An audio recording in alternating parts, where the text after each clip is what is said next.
Muy buenos días a todas y todos. La Secretaría de Educación Pública, en coordinación con la Comisión Nacional para la Protección y Defensa de los Usuarios de Servicios Financieros y el Instituto Tecnológico Superior del Occidente del Estado de Hidalgo, da la más cordial bienvenida a la Semana Nacional de Educación Financiera, que tiene el objetivo de sensibilizar a la población sobre la importancia de la educación financiera, impulsando con ello una mejor administración en el dinero, fomentar el ahorro y hacer buen uso de los servicios y productos financieros. En esta mañana se impartirá la conferencia La Era de la Responsabilidad Personal a cargo del licenciado Francisco Mario Villa Jasso, director de Soluciones Corporativas de Inversión, quien cuenta con más de 30 años de experiencia en el sector financiero. Se ha desempeñado en negocios como casa de bolsa, bancos, seguros de vida y pensiones Afore, así como en operadora de fondos de inversión. Sea bienvenido, licenciado Francisco Mario Villa Jasso. Muchísimas gracias, Karen. Muchísimas gracias al instituto, gracias a las autoridades que se preocupan por este tema de la educación financiera que es relevante, fundamental en México. Muchas gracias por la invitación. Si les parece bien, proyectamos. Claro que sí, adelante. Permítanme proyectar la pantalla. A ver, aquí está, creo. No sé si ahí ya se puede ver. Sí se ve, licenciado, adelante. Perfecto, muchísimas gracias. Bueno, buenos días a todos. La intención de platicar hoy es la era de la responsabilidad personal, qué significa el ahorro, cómo podemos hacerlo, vienen tiempos más adelante que es la vejez, en fin, vamos a platicar de varias cosas donde el ahorro se vuelve un tema fundamental. Para avanzar aquí, permítanme.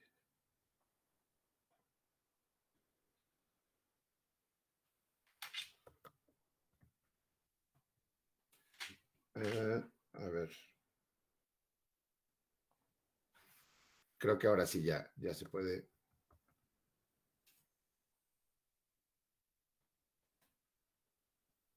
No, permítanme cambiarla.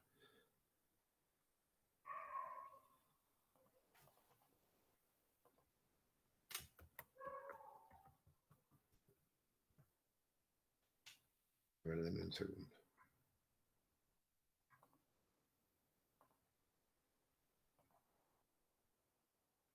Creo que ya está bien.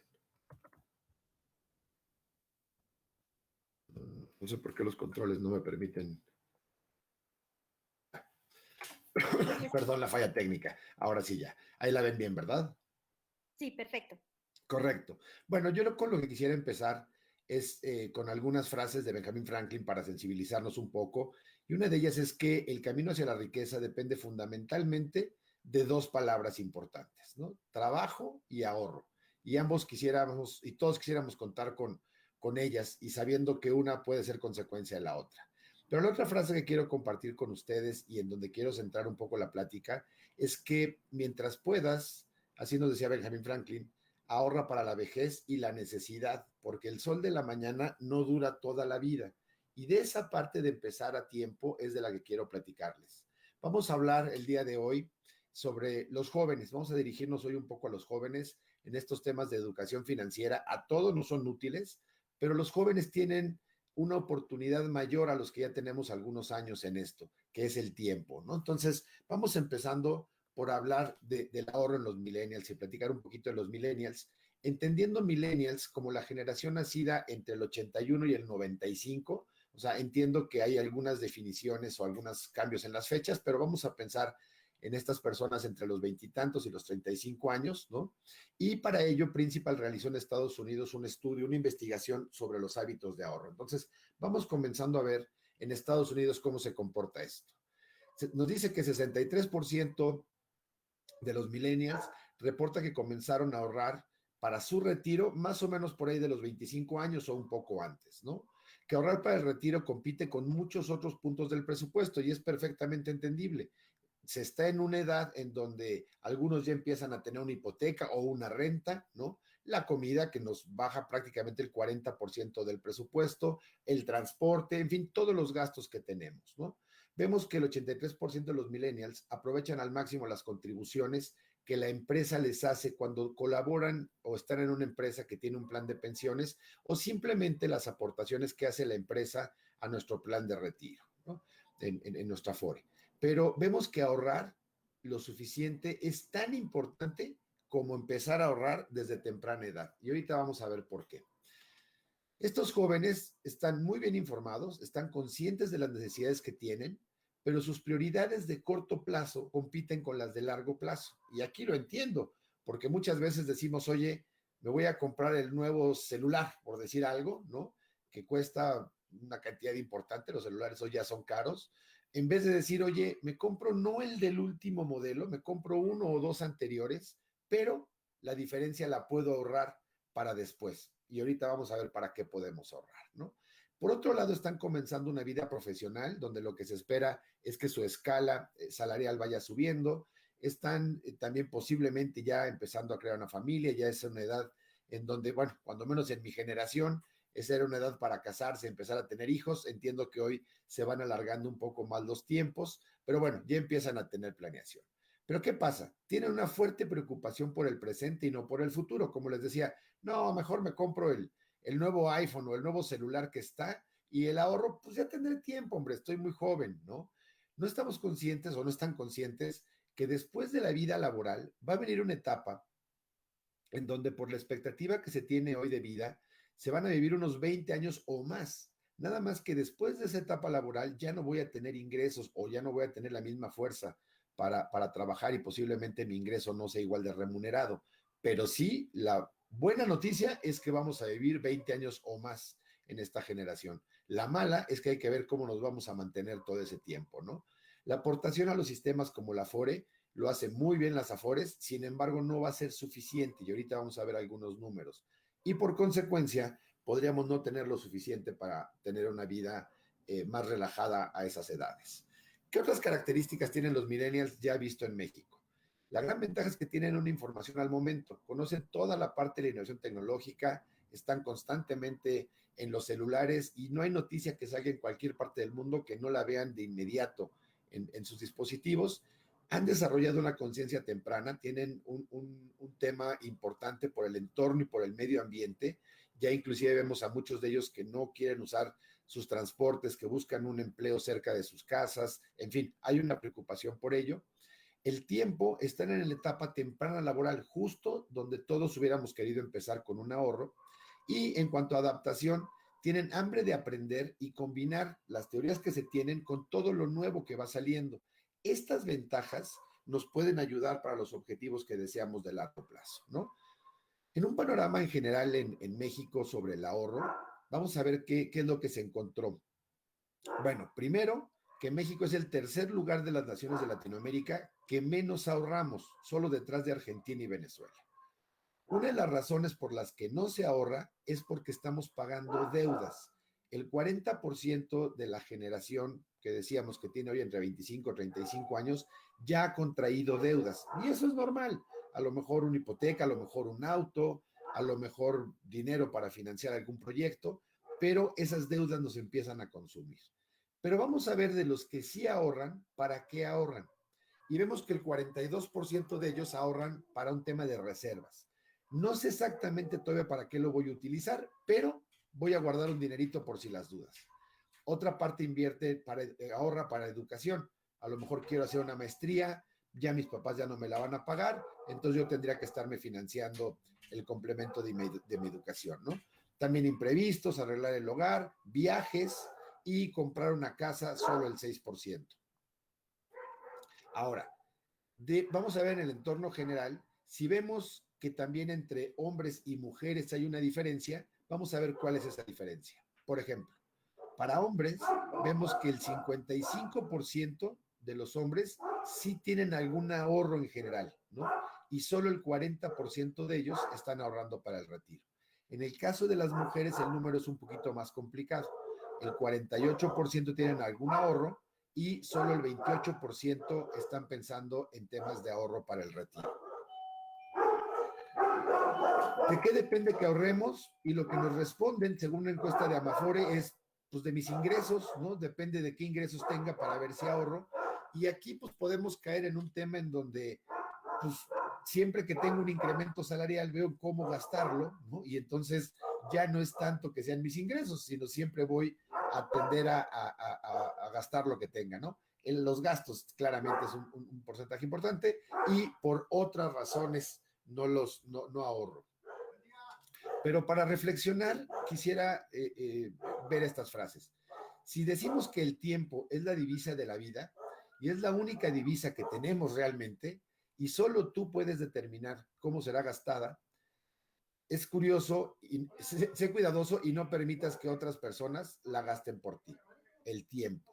Y la otra que tenemos sobre el tiempo es, si el tiempo es lo más valioso, entonces querría decir que la pérdida de tiempo es el mayor de los derroches que podemos hacer en la vida. Vamos a hablar entonces un poco del tiempo. La expectativa en México de vida, como les decía, es cuando menos unos 18, 20 o más años después de cumplir 65, después de que asumimos que nos retiramos a los 65, y las generaciones que empezaron a laborar después del 97, que ya caen con la nueva ley, se calcula que estarán recibiendo el 25 o 28% de su último salario en promedio, ¿no? Entonces, yo me pondría a pensar hoy, oye, a los 65 años, ¿viviría con el 25% de mis ingresos? Posiblemente voy a pensar que, bueno, ya no estoy pagando educación de mis hijos, ya mis gastos de pretensión de ropa y de algunos artículos han bajado. Y sí, muchos de los gastos habrán bajado, pero hay otros que van a subir y de manera importante. Por ejemplo, la salud. La salud se va a encarecer muchísimo cuando tengamos arriba de 65 años. Si estamos pensionados en algún sistema que nos brinda salud, qué bueno, pero tomemos en cuenta que hay gastos que sí van a subir en vez de disminuir, ¿no? Y un buen amigo mío, el actuario Francisco Miguel Aguirre, decía que con buena información las personas toman buenas decisiones. Eso lo mencionó en su primer libro. ¿Qué es tasa de reemplazo? Nada más para que nos familiaricemos con el término. Este término refleja que cuando nos jubilemos, ¿cuánto será lo que voy a recibir en comparación con mi último sueldo que tenía cuando trabajaba?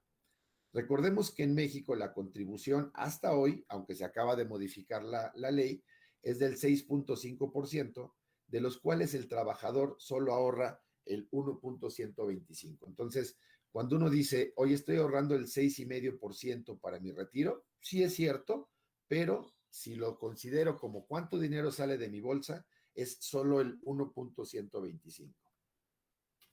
Vamos a ver qué pasa con esta tasa de reemplazo en algunos países, ¿no? En esta gráfica vamos a ver que la barrita azul es el porcentaje que va a recibir las personas en promedio y el rombito azul que está un poco más arriba en algunos casos es cuando yo tengo ingresos bajos, ¿qué tasa de reemplazo voy a recibir? Vamos a pensar, por ejemplo, que yo tuviera en el caso de los rombos, 1 o 2 salarios mínimos, 3, y en el caso de las barras que tuviera yo 20, 25 salarios mínimos. Entonces, una persona en México que gana 1, 2, 3 salarios, vemos que su tasa de reemplazo, lo que va a recibir por pensión cuando así sea, andará sobre el 80%, lo cual para los índices internacionales que andan sobre el 70%, pareciera que está muy bien, cuando menos para la OECD. Pero una persona cuyos ingresos finales estuvieron por arriba de ello, van a andar en un 25%. Y así podemos ver otras realidades como el Reino Unido, Japón, Australia llama la atención también. ¿Y qué tal el caso de Dinamarca, que inclusive se pueden pensionar con un ingreso mayor al que tenían trabajando? Ahora, en este panorama en México, ¿cómo está la plataforma del ahorro para el retiro?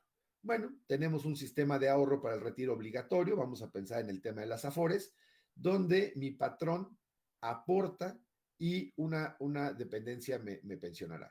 Algunas empresas, lamentablemente muy pocas en México, poco más de 2,000 de ellas nada más, tienen un plan privado de pensiones donde también aporta el patrón, pero aquí en muchos casos vemos que el trabajador ya aporta. Y finalmente un tema que debería complementar, que debería ser más, pero a veces es que es el ahorro individual, que este sí corresponde estrictamente al trabajador. Entonces, Si vemos que el patrón aporta un porcentaje importante, que hay algunas empresas que lo hacen, es indispensable para complementar este tema que nosotros ahorremos. Por eso la plática se llama la era de la responsabilidad personal. El ahorro ya vimos que va a ser insuficiente. La solución es inviable en el tema de los planes privados porque son muy pocas las empresas que lo otorgan y la realidad es que hoy solo el 1.6% de los trabajadores que están registrados en las AFORES tienen un ahorro voluntario. Ahora, y para poder entrar en materia del tiempo, vamos a ver cómo juega el factor tiempo en esta fórmula, ¿no? Y aquí vemos que el tiempo en las inversiones es un recurso también no renovable, pero que los jóvenes lo tienen. Entonces, ¿qué necesitaríamos nosotros estar desarrollando? Pues para empezar, el ahorro es un hábito, ¿no? El ahorro, si lo hacemos un día nada más, 2 días, una semana, un mes, iremos generando cada vez más ese hábito. Si lo hacemos esporádicamente, ese pequeño ahorro que creamos seguramente se va a ir pronto, ¿no? Vemos que invertirlo en instrumentos adecuados también va a ser un enorme diferenciador. Si nosotros ese ahorro lo ponemos debajo del colchón, lo guardamos en la casa, además del riesgo que vamos a tener de que alguien pudiera entrar a la casa y tomarlo, vamos a ver que ese dinero no se va a multiplicar en nada. Los 100 pesos que yo puse el mes pasado van a seguir siendo 100 pesos al mes siguiente que yo consulte abajo de mi colchón, ¿no? Y el tiempo, si yo voy a invertir o ahorrar para largo plazo, pues también debería estar buscando instrumentos que me ayuden a que ese largo plazo sea benéfico para mis rendimientos, ¿no? Entonces, al final del día, yo quiero hacer todo esto para tener tranquilidad, tranquilidad de que tengo un colchón, tranquilidad de que me voy a retirar de una mejor manera que quien no lo haga, en fin, buscamos la tranquilidad y el ahorro y la inversión en lo general, eso es lo que nos deben de dar, tranquilidad. Pero vamos a hablar hoy del balance de vida o del balance financiero, vamos a llamarle, de un joven, ¿no? Vamos a ver que del lado de los activos, ¿es posible que tenga una cuenta bancaria? Sí, seguramente ya la tiene. Si ya trabaja, pues se le abrieron su cuenta de nómina y si no, ya tuvo la inquietud de ir por una cuenta bancaria, aunque el saldo no sea relevante. Inversiones, pues vemos que es poco el porcentaje que ya empieza a ahorrar desde joven, pero vamos a suponer que ya empezó a hacer sus ahorros y cuenta con algún pequeño capitalito. Tener un auto, pues cada vez es más complicado, entonces aquí podríamos o no ya tener un auto cuando se es joven. Un negocio propio se vería todavía más lejano que el auto. Un negocio propio requiere inversión, requiere dedicación, requiere muchas cosas que una persona entre los 25 y los 30 todavía a lo mejor no los tienes. Y un plan de pensiones, pues menos, ¿no? Sin embargo, sí vemos que puede tener pasivos. A lo mejor ya tiene una hipoteca o ya está rentando, ya se comprometió en un contrato, ya tiene tarjetas de crédito, con lo cual esto empieza a ser un beneficio cuando uno llega a firmar en un establecimiento, pero también un problema cuando no se saben manejar, porque los intereses y el consumo comienzan a ser una bola de nieve que difícilmente después se puede controlar. A lo mejor ya tienen algún financiamiento, quienes estudiaron a partir de un crédito para poder llevar sus estudios, todavía lo están pagando. Y un renglón interesante que es las deudas con papás, ¿no? Todavía, y sí, papá, te lo juro que mira que voy a ahorrar y te pago, y ese pues se vuelve un pasivo, digamos, de largo plazo, ¿no? Entonces, ¿cuál es el valor neto y qué es lo que compensa ese capital que tenemos del lado de los pasivos? El capital humano, y déjenme les explico justo a qué me refiero. El capital humano lo vamos a entender como el valor presente neto de nuestros ingresos futuros. Todos los ingresos que voy a recibir en mi vida, si yo los trajera al día de hoy, ¿cuánto equivaldrían? Imagínense para una persona que tiene 25 años, está recién empezando su vida económica y de trabajo laboral. Entonces, a lo mejor hoy su capital financiero puede ser cero, puede estar muy limitado, ¿no? Sin embargo, si vemos que esa persona de 25 años, ese joven, va a trabajar los siguientes 40 años para llegar a la edad 65 y nos ponemos a traer a valor presente todos esos ingresos que va a tener durante cada mes de esos 40 años, vamos a ponerle un número y vamos a suponer que son 10 millones de pesos de hoy. Entonces, no tengo un capital financiero, no tengo cómo ahorrar, Francisco, mi balance es cero, pero tengo un capital humano que si lo sé administrar, voy a tener un buen ahorro. Si yo esos 10 millones de pesos que estamos poniendo en este ejemplo, me dedico a gastarlos todos, pues lo más triste va a ser que a edad 65, cuando hayan pasado 40 años, me quiera regresar en el tiempo y ya no se va a poder. Vamos a verlo con esta lámina. Vamos a pensar aquí que tenemos una edad de 25, 35 y así nos vamos de 10 en 10. Tenemos un capital financiero y un capital humano. ¿Qué pasa? Como lo vimos ahorita, nosotros tenemos a los 25 años un pequeño capital financiero, pero un enorme capital humano. Si yo ahorro, vamos a ver que el capital financiero va a ir creciendo en la proporción en que el capital humano va disminuyendo. ¿Qué significaría esto? Que del 25 a mi edad 35, sí ya tengo menos años que vienen, pero de los que vinieron, sí alcancé a ahorrar una parte. Y los 45 y así sigo. Llego a edad 65 al momento de mi retiro y veo que ya mi capital humano, ya los años que me quedan por traer a valor presente son muy pocos y sabemos que es un recurso no renovable, pero si ahorré, tendré el capital suficiente a edad 65 para vivir mi vejez con toda tranquilidad, ya cuando no tengo una fuente de ahorro. Este es como el deber ser y es el plano optimista en donde todos quisiéramos estar. El momento de la decisión va a estar entre los 25 y los 30 años para que esto se pueda cumplir. Pero vamos a ver el ejemplo de si no ahorro. Empiezo igual con un capital humano muy alto y con ahorros financieros muy pequeños. Sigo creciendo, pero el problema va a ser este. Cada vez que yo tenga menos capital humano, también tendré menos capital financiero porque no lo ahorré. Empecé con mucha emoción entre los 25 y los 35, llegué a los 35 con un ahorro, a lo mejor lo medio mantuve entre los 45 y los 55 y después me voy a ver en esa situación ya sin un empleo remunerado, sin capital humano porque los años ya me los consumí como un recurso no renovable, pero también sin capital financiero.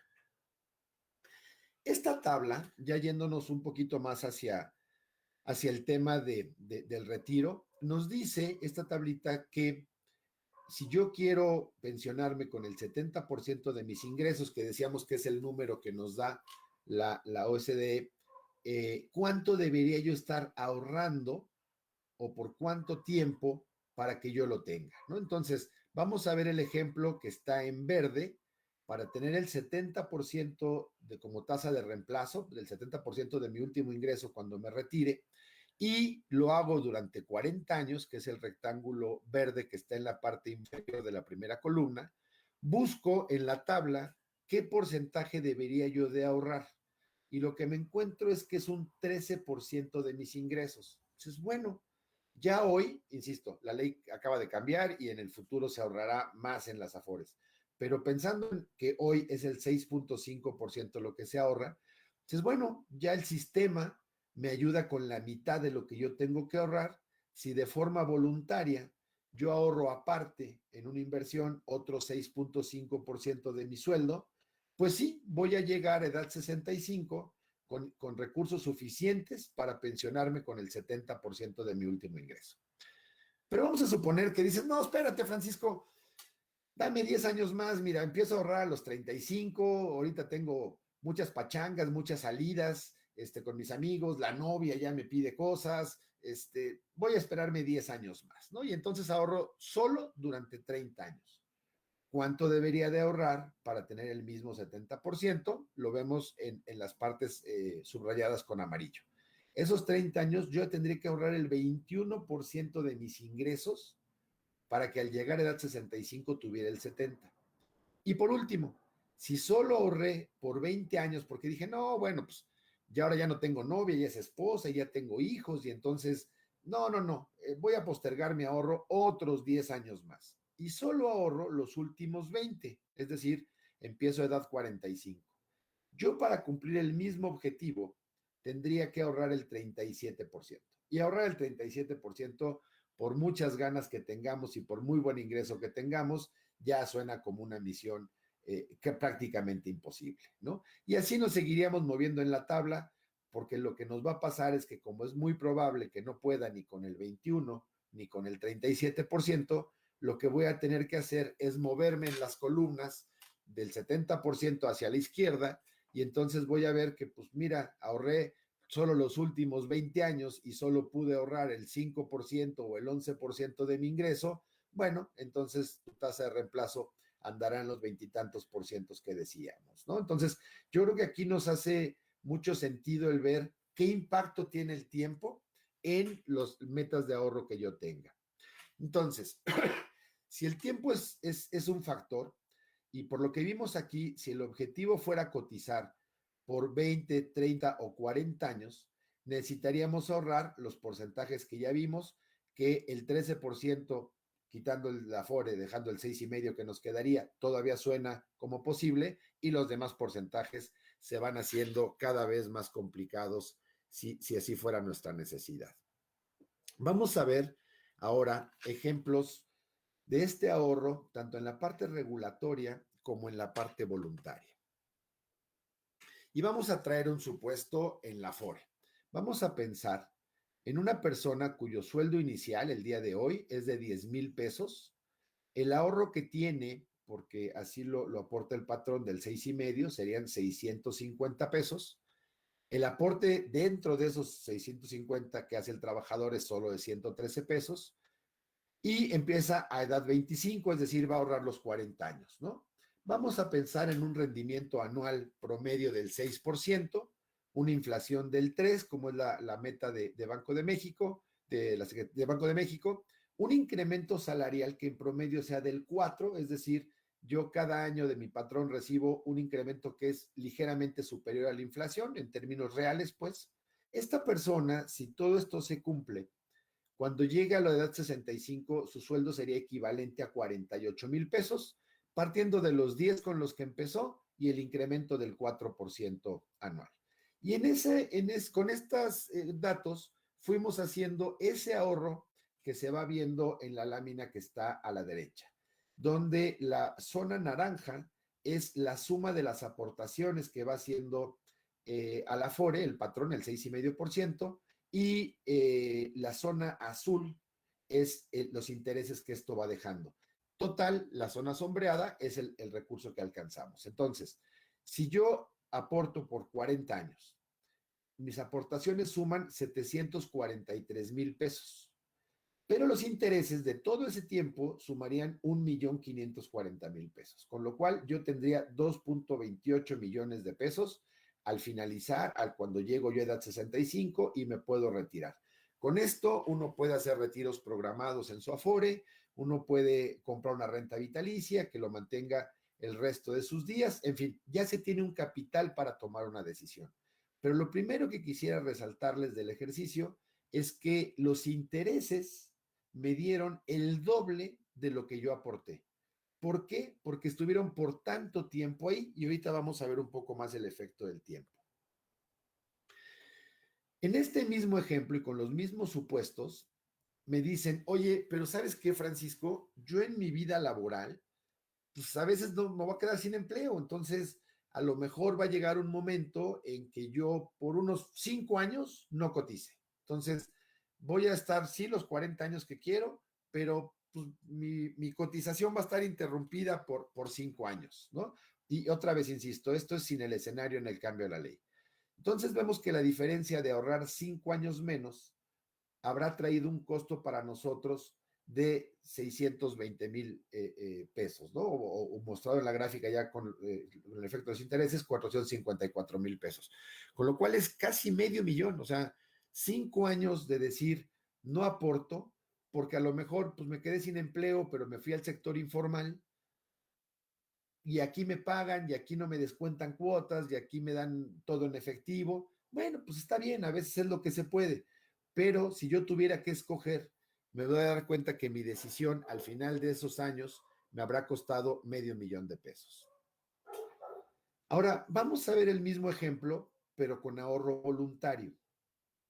Partimos de los mismos 10,000 pesos iniciales, Aquí el 6.5% de ahorro, si salen los 650 pesos de mi bolsa, también empiezo a dar 25, no interrumpo mi ahorro, aquí no dependo tanto del tipo de trabajo o de la cotización, un rendimiento promedio anual del 7.26, como verán es poquito más de 1% superior al que ya veíamos, pero la inflación la dejamos igual, el incremento salarial lo dejamos igual y llegamos a un sueldo final de 48,000 pesos, ¿no? Que es el mismo que vimos en el supuesto anterior. Entonces, yo aporté a mi ahorro por 40 años, tengo los mismos 743,000 pesos que tenía en el ejemplo anterior.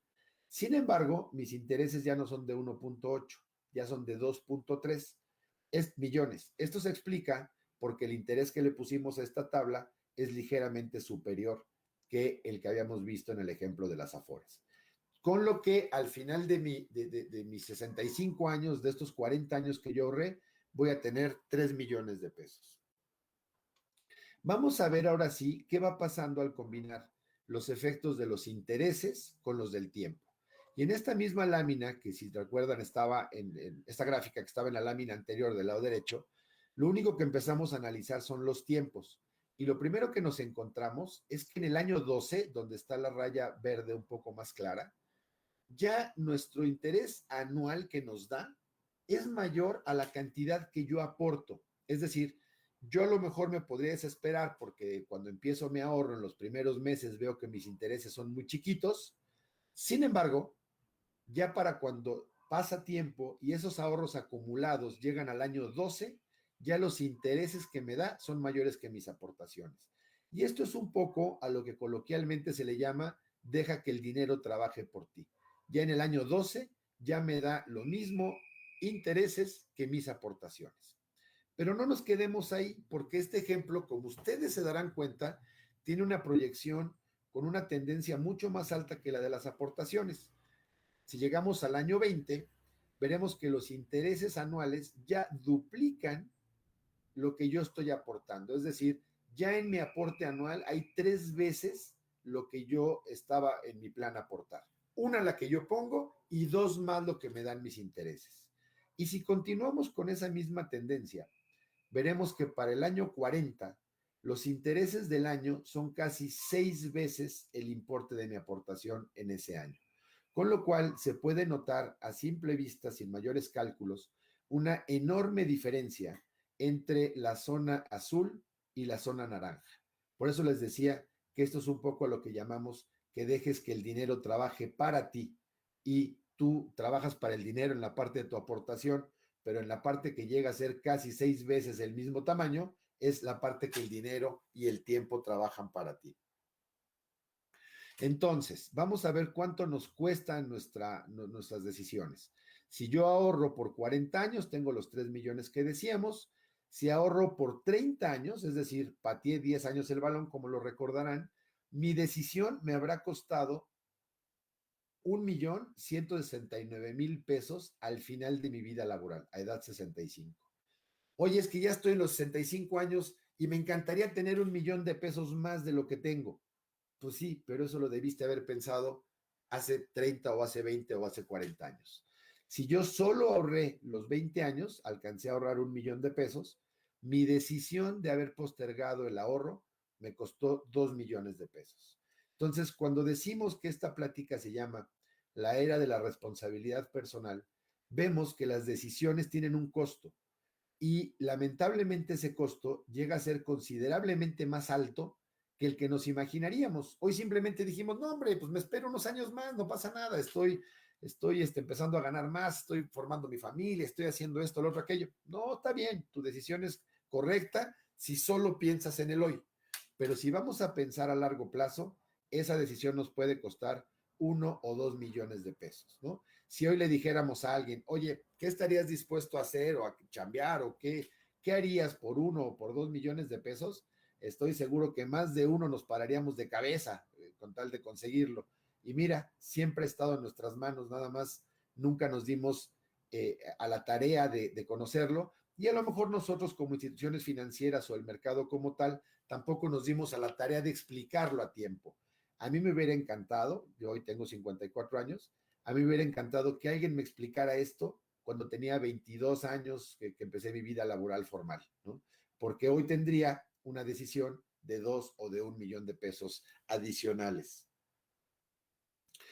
Haciendo combinaciones entre mi ahorro voluntario y mi ahorro obligatorio, vemos que del lado de Afore, voy a dejar dos supuestos para no jugar con demasiado en la tabla, y es que ahorré 40 años o que ahorré 35 años.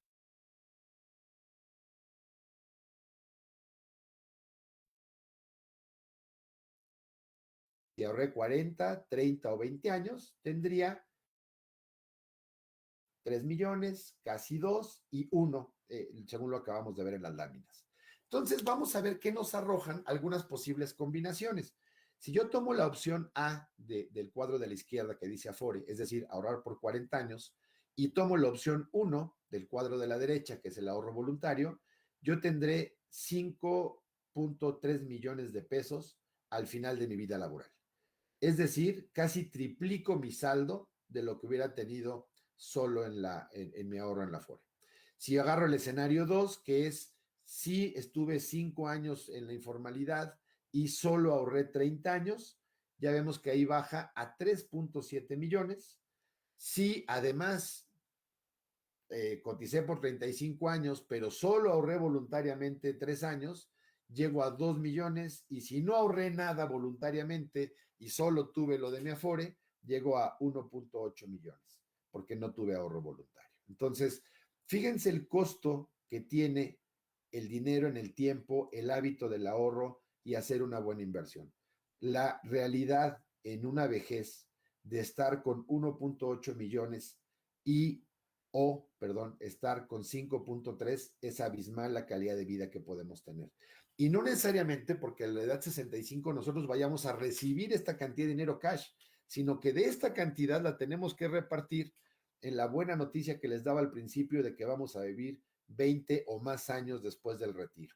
Entonces, hoy ya podríamos empezar a pensar cómo queremos vivir. Si hoy algunos de los que me están escuchando, pues no tenemos los 25 años, tenemos 35 años, bueno, ya vimos que sí le perdemos un poco por no haber empezado a ahorrar 10 años antes, pero todavía puedo mejorar mi situación a la vejez de 1.8 a 3.7 millones, ¿no? Entonces, aquí quiero que reflexionemos un poco en qué momento estamos nosotros de nuestra vida y si empiezo a hacerlo hoy, porque en el fondo nunca es tarde, siempre podemos mejorar lo que tenemos. Al final del día, como dice la frase, la decisión es de cada uno de ustedes. Y por último, vamos a ver un tema que les quiero compartir y que es un pequeño empujón. Y lo que quiero yo dejarles un poco es, ¿por qué no tratamos de invertir la fórmula? Generalmente nosotros lo que hacemos es decir, tengo ingresos, le descuento mis gastos y lo que me sobre lo dedico al ahorro. Y, oh, sorpresa, nunca sobra. Toda, todas las personas que se acercan a mí me dicen, Francisco, te juro que no me alcanza el dinero, te lo juro que no puedo ahorrar, o sea, lo he intentado 40 veces y no me alcanza. Pues no, porque siempre los gastos van a ser mayores. No sé si se han fijado en su trayectoria laboral, pero si alguien ganaba 10,000 pesos y le suben el sueldo a 11,000 pesos, gasta los 11,000 y dices, ¿y cómo le hacías cuando ganabas nada más 10? ¿Dónde estaban los otros 1,000? ¿No? Bueno, pues pueden estar en deudas posiblemente, ¿no? Pero lo que queremos invitarles es a que vamos a cambiar la fórmula, vamos a invertirla. Si de mis ingresos yo asumo ese 5, ese 6, ese 7% del que hablábamos, lo descuento de inmediato, porque muchos de los instrumentos donde se puede ahorrar puede ser un descuento por nómina. Y ahora sí, lo que quede, lo gasto. Créanme que los primeros mes, 2 meses, 3 meses, vamos a recibir 6% menos. Pero después ya será parte de nuestro ingreso, ya nuestra planeación de gastos ya viene con eso descontado. Entonces, con eso van a ver que sí nos alcanza para ahorrar. Hay un libro que les quiero recomendar, a mí me lo recomendó un muy buen amigo, de Richard Thaler, que bueno, se llama The Nudge Theory, pero en México lo pueden encontrar como un pequeño empujón. Créanme que no patrocino el libro ni gano nada, pero de veras que cambia vidas, ¿no? Y aquí lo que nos habla es de los notch, o lo que significaría un pequeño empujón, ¿no? Y es la arquitectura de la toma de decisiones que modifique el comportamiento de la gente de una manera previsible, ¿no? Pero, y es muy importante porque el libro habla de muchas funciones éticas y de responsabilidad, sin prohibir alguna alternativa y sin cambiar de forma significativa los incentivos económicos. Vamos a ver a qué se refiere todo este rollo. Bueno, vamos a hacer una pequeña prueba. Yo no los puedo ver a ustedes, pero si ahorita yo les pregunto cuántos de ustedes estarían dispuestos a donar uno o más órganos cuando ustedes ya no los necesiten, posiblemente vería 50, 100, no sé cuántas manos levantadas, de decir, oye, no, sí, yo no tengo problema, yo con mucho gusto donaría mis órganos cuando ya no los necesite. Y la segunda pregunta sería, ¿cuántos de ustedes han ido ante la autoridad o asociación competente para llenar el formulario y decir, yo quiero ser donador de órganos y traer consigo su credencial? Y cuando esto lo he hecho en auditorios, esas 50, 100 o 150 manos que se levantaron con la pregunta 1, la verdad es que disminuyen casi a cero o muy cercano a cero con la segunda pregunta. Esto mismo se ha hecho en varios países. Y entonces, por ejemplo, vemos que cuando se tramitaba la licencia de conducir en estos países, se marcaba si uno quiere participar o no en la donación de órganos para traerlo en su licencia. Y el tema era que, por ejemplo, en Dinamarca, uno tenía que hacer un trámite para ser un donador y entonces vemos que solo el 4% de la gente hacía ese trámite para poder hacer quedar como donante. Sin embargo, en países como Austria, Bélgica, Francia, se hizo al revés, se hizo este pequeño empujón en la decisión. Entonces, en el formulario se decía, tú vas a ser donador, pero si no quieres, no hay problema. Solamente marca que no en la casilla. Ya no había que llenar un formulario, había que marcar que no, ¿no?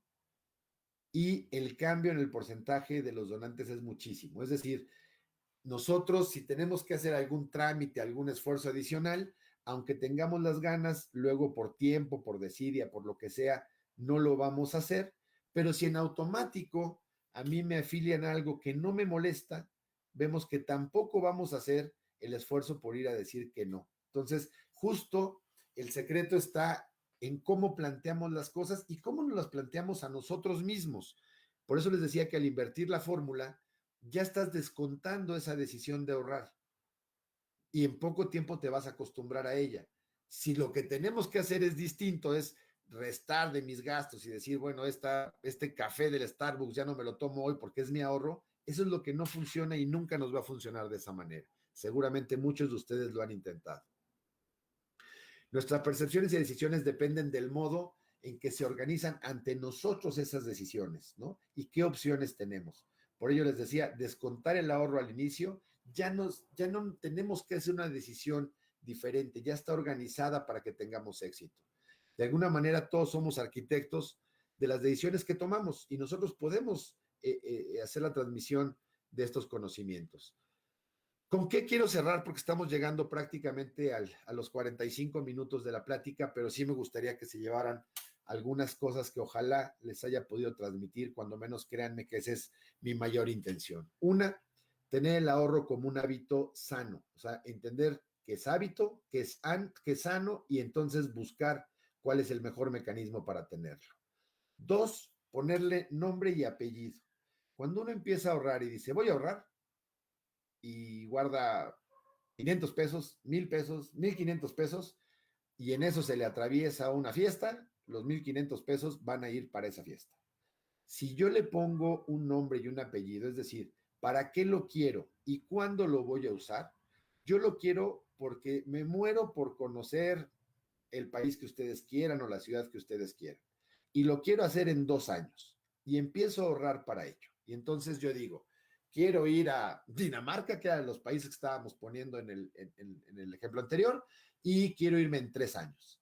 Yo voy a empezar a ahorrar, voy a calcular cuánto tengo que ahorrar, lo voy a empezar a meter en una cuenta que me dé intereses.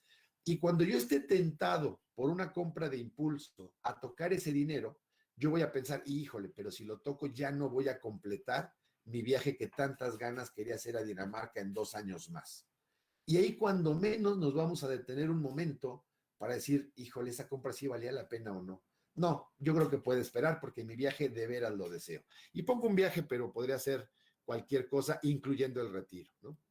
Empezar lo antes posible para aprovechar las ventajas del interés compuesto relacionado con los periodos más prolongados. Yo creo que ya pudimos ver el efecto que tiene el interés compuesto en nuestras inversiones, pero también cómo este interés con el tiempo se va haciendo una bola de nieve, pero de las bonitas, no de las complicadas como son las deudas. Ser constantes con su nivel de ahorro.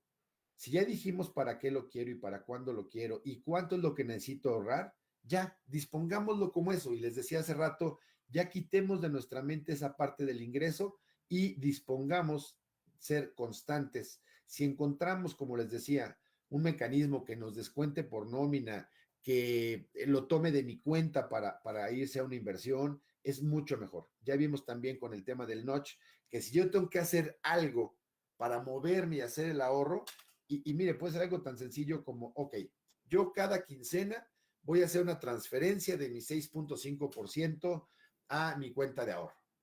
Si esa transferencia nos lleva más de 3 o 4 pagos en el celular, al poco tiempo les aseguro que la vamos a dejar de hacer.